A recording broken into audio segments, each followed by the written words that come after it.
me seeing red. I ain't talking about men straight. Nigga did me dirty, need Olay. Now I'm on bullshit, Olay. Damn. Hey man, it's your host, B Mac on the track. You watch another episode of Stick Talk. I'm chilling like a villain on Paris Hilton's trying to make a whole nother million. But it's not about me. It's not about me. It's about our special guest today. She is a poet, a critical thinker, a songwriter. She is Koka. All that good stuff. She is Koka. Hello. What should I say? Hi. Hi, yes, this is Stick Talk. This is Koka. Yeah, I'm Koka. I'm TSP Koka to be exact. TSP stands for the Stuttering Poet.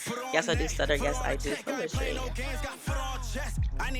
Okay, now we know you as this poet, this writer, but what got you into writing? So I used to always write like little songs and stuff when I was like younger. But what really made me start getting into it for real was, so I seen this girl had showed me this poem pretty much in like the 7th grade. It was so fucking good. I used to watch it every single day. And then by the time I was in like, this is when I wrote my own poem around like 13 years old.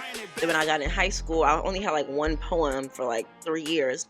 When I got in high school, I'll say 2 years. When I got in high school, I met this teacher, Miss Marie, rest in peace to her. She was hosting a poetry club, and she really had made me confident enough to do a poem in front of my fucking badass school, and they loved it. So that gave me the confidence to, you know, keep on going and do it.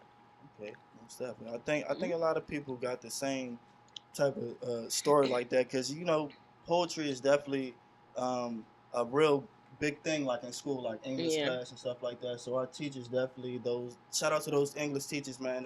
That's making people do poetry. You feel me? Yeah. So you know what I mean. I definitely congratulate you. Davis Johnson. That's my English teacher. Shout out to you. Shout out to you. With that, like, how do you feel like poetry has helped you? For me, it helped me in different ways. Like, so again, like I do stutter. I do have a speech impediment. It's gotten way better. And I used to do speech therapy, but it didn't really help me. But when I started doing poetry, that was like really helped my stuttering like way more, because I learned that when I talk in a cadence, I am able to like kind of track when I'm about to stutter, you know? Okay. Because with my poems, I have to practice to the point where I don't stutter.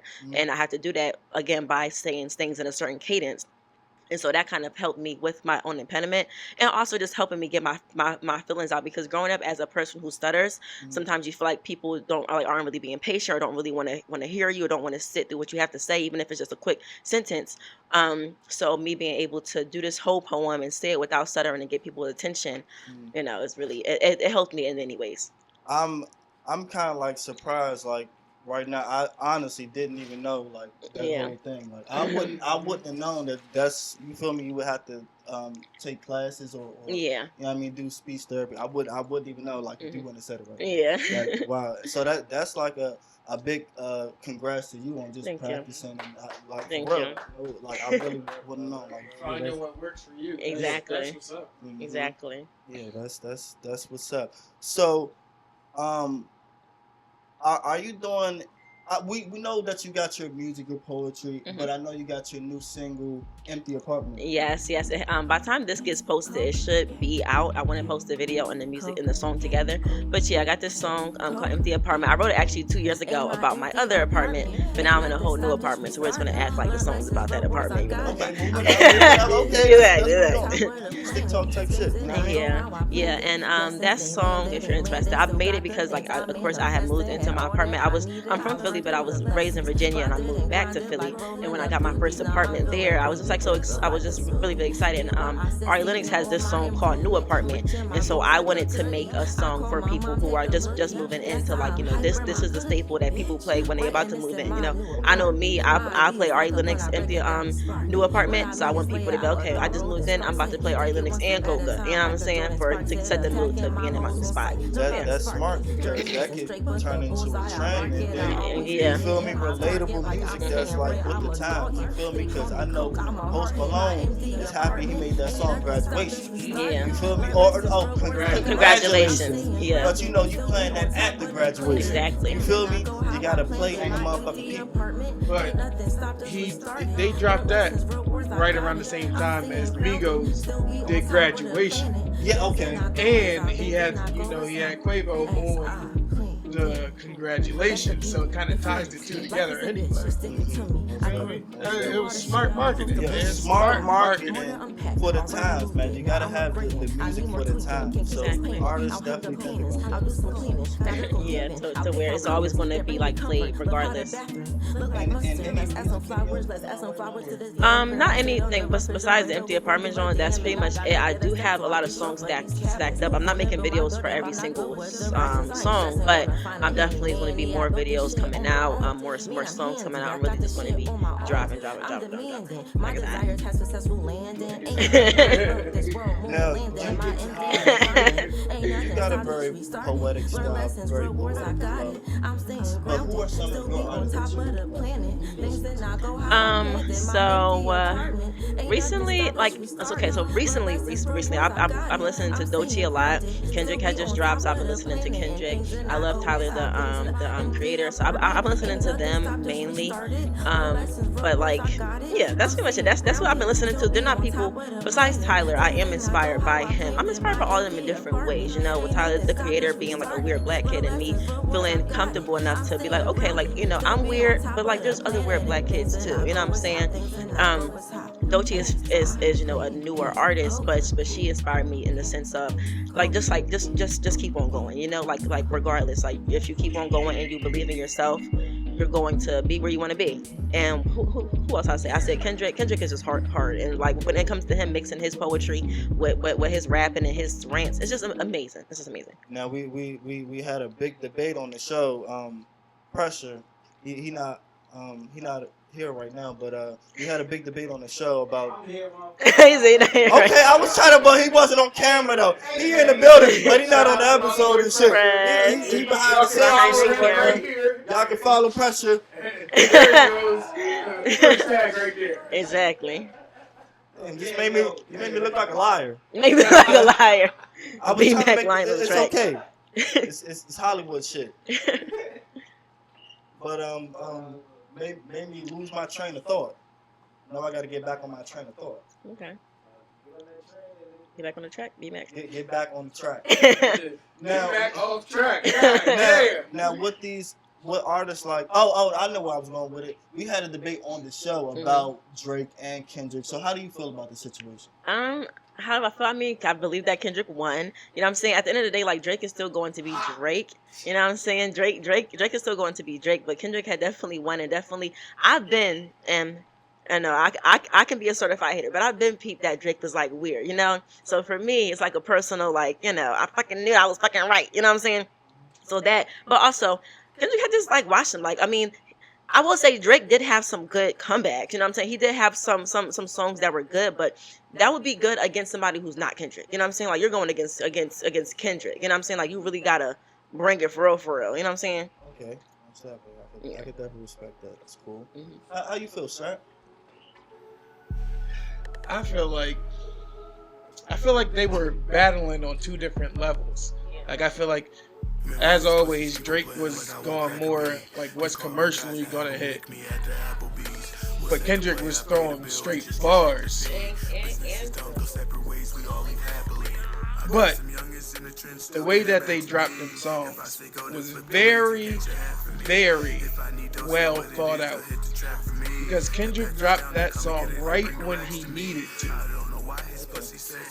It was strategic. Okay. And before they even started dropping songs, remember, they was like, oh, I got shit in the vault that's like, they was already giving hints to what they were gonna do. I feel like the shit was set up, honestly. You feel like the whole thing? I feel like the whole thing was set up. I mean, Smart marketing again. No, that is Smart smart marketing. marketing, because you got millions of people tuning into it. You feel me? Everywhere. Y'all two top dogs, y'all start beefing and start talking back and forth, talking about, oh, you know what I mean, you don't want to make me go there because I got shit that can end your career. Then y'all actually start dropping the song. Y'all done already built everything up. Everybody want to see what niggas got. Okay. Y'all done built everything up. Yeah. So y'all putting these songs out on Apple Music and all that. Y'all get paid for this. Y'all ain't just dropping straight YouTube shit, and even still get paid from YouTube too. But y'all not, like, y'all putting these songs out. So y'all getting paid from this. All this is money in their pocket. They hyped the whole thing up with the back and forth, boop boop. Oh, he dropped right after him. How the fuck y'all know to drop that quick? And how the fuck do y'all get that shit processed and out that quick? I mean, I can see how they doing it. Like, I mean, they at a different level. I understand. Yeah, they at a different level. What's your opinion on I already know people gonna be bumping that Drake. As soon as you hear Drake drop, it's like, oh, let me go see what. Hey, yeah, niggas gonna be bumping. But is it gonna be hot? How is it gonna be perceived? He gotta come back hot. Okay. He has no choice. It's gonna be on like some feature shit or something, and then he's gonna drop. He's gonna drop like an EP. Okay. Remember I said it. You said it first here on StickTalk. 8:51 Wednesday, December 18th. Oh shit. It's in there now. It's locked in. You hear me? StickTalk. StickTalk. For those of y'all out there watching, I am the one, the only Strap Life Skizzy. Y'all know what the 302 is for. Good. Koka, how you feeling? I'm feeling fantastical. How are you feeling, B-Mac? I'm feeling good, man. I'm really in a good space right now, and I'm just happy to be on the show. Yeah, exactly. What else, y'all? Oh, I actually had a question. Who do y'all, cause I have a conspiracy. Who do y'all think is the mole when it comes to the Kendrick and Drake stuff? And Kendrick was saying that it was a mole. I feel like I know who it is.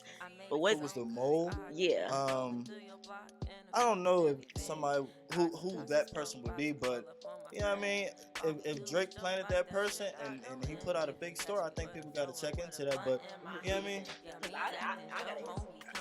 Y'all know how I feel about this. I feel like they was passing shit back and forth. There was no mole. It was like, all right, look, I'm gonna hit you with this. Bang. I'm gonna hit you with this. So it's like they was wrestling. playing what's that shit? Battleship. It was just they was sitting there, all right, I'm gonna hit you with this. Boop. Okay, yeah, that shit hit. All right. Here, I'm gonna throw one back. Boop, boop. All right, how you think? You think we should drop these Jones yet? Nah, we should hold them Jones. Yeah, we gonna hold them Jones. But I'm gonna put a teaser at the end of the song and let them know that I do got it. Okay. So I mean I understand why you think it's a conspiracy, but I think, and I seen somebody say this on TikTok, and it just makes so much sense. I think that SZA is the mole. I think that SZA is the one, because when you think about it, right? SZA was cool with Drake, all that stuff, right? They dated. And they dated, and mind you, Drake had brought up dating SZA in a song to get back at somebody. And if you are a patient and spiteful person, you will build your career, right? Boom. Her album is you know, doing good, and Drake had mentioned her in a song, and now she's doing music with Drake, but she's actually really tight with you know, Kendrick. Because she's actually. Yeah, and then boom, Drake, I'm sure he fucking talks. He just talks. And SZA, Kendrick being her bro, and they're, you know what I'm saying, doing this whole back and forth. I believe that SZA was the mole, and now they're going on tour now together and all this stuff. Like, when you think about it, the only person that has a connection between them two that could tell Kendrick stuff without him even asking, because I'm a girl and I be yapping, you know what I'm saying, is SZA. I can see that. Yeah. Now that you said it, I can see that. Yeah. Like I said, somebody said on TikTok, and I was like, oh my god, yes, actually, yes, yeah. You gotta watch out for those moles. You gotta read The Art of War. Alright? Watch out for those moles, man. This is StickTalk. I am B-Mac on the track. We got Koka in the building. I'm so glad that we got in the building. I'm so glad because this is the lyricist right here. Yes, I am. No, I just want to get back to the poetry real quick. So how many poems do you think you have written in your life? I don't know. I got like 4 like journals worth of poems. Wow. Whether it was me being in math class, writing half a poem, then finishing the rest in my journal, or going to my car and can't find my journal, so I got a random book from somewhere else. You know what I'm saying? I really don't know. I have so many books. I say, like, I don't know. I really don't know. 20 plus? Now, are you more a person who writes off of, like, I write every day, or you write off of inspiration? I'm more of an inspiration person. Yeah, same. No, I do write off of inspiration. It has to have to be in the mood. It has to be something that I am like I am passionate about, whether it's something about myself that I had an epiphany about, whether it's about me just going through a situation when to talk about it, or whether it's about me just seeing stuff going on in the world. I actually wrote this song that's unreleased called Inspo. Is when I had writer's block and I just felt like I wasn't inspired by anything. And I mentioned this in the song. I'm like, why did I even start writing? And it was to get off my chest how I feel about things going on with me, but also things going on in the world. So in that song, I kind of I kind of just wrote about everything that was like pissing me off in the world, and that song will be coming out as well. But yeah, One more time, what's the name of the song? Inspo. Inspo. Yes. Okay, so y'all be on the lookout for that. Inspo, Feel me? Finding out new stuff. Finding out we got new news on the way. Let's go. So he asked who's my favorite poet. So funny enough, I don't really I started doing poetry from looking at videos, right? I don't read poetry. I don't be remembering people. So my favorite poet is I hate to be a Leo. My favorite poet is me, to be honest. However, is myself. Yeah, because I don't really look at other, I do look at other poetry, but it's not like boom, this person is my favorite. You know what I'm saying? But I will say some people that I got inspired by is it's mainly people in Virginia. It's this dude Roscoe. He had really helped me with the poetry scene and kind of getting more adapted, and he's doing amazing. It's this girl, Poet Next Door. She's absolutely amazing. She wins awards, everything. Like my favorite poets are people that I know, which including myself. That's a good answer. Yeah. I like that. Where are you from again? I was born in Philly, and so I say I'm from Philly and Richmond, Virginia. I was born in Philly. I moved to Virginia when I was 9, and then I moved back to Philly when I was 13. Then I moved back to Virginia when I was 14, and then I moved back to Philly again. So yeah, I'm from Philly and Richmond, Virginia. Which one do you favor more? I mean Philly. Yeah, we started beef. Oh my God, Philly. To be honest, it's pros and cons in both. For me, because a child's development, the first 7 years of their life will kind of dictate how they will be forever, right? And not saying that you can never change, but those 7 years are really really foundational. And I was in Philly, and people in Richmond and Virginia, they can tell that I'm not from there just by how I act, by how I move, by how I do certain stuff. But also coming back to Philly, people from here can tell that I wasn't here the whole time. Exactly, yeah. So it's very interesting. That's why I just say I'm. It's like a best of both worlds type. Yeah. With a blunt in my hand, man's acting trouble on me. Come get your friend. Go to to make this song, 'cause I can. About to go to the stu, make this song. About to go to the stu, make this song, 'cause I can. Coke.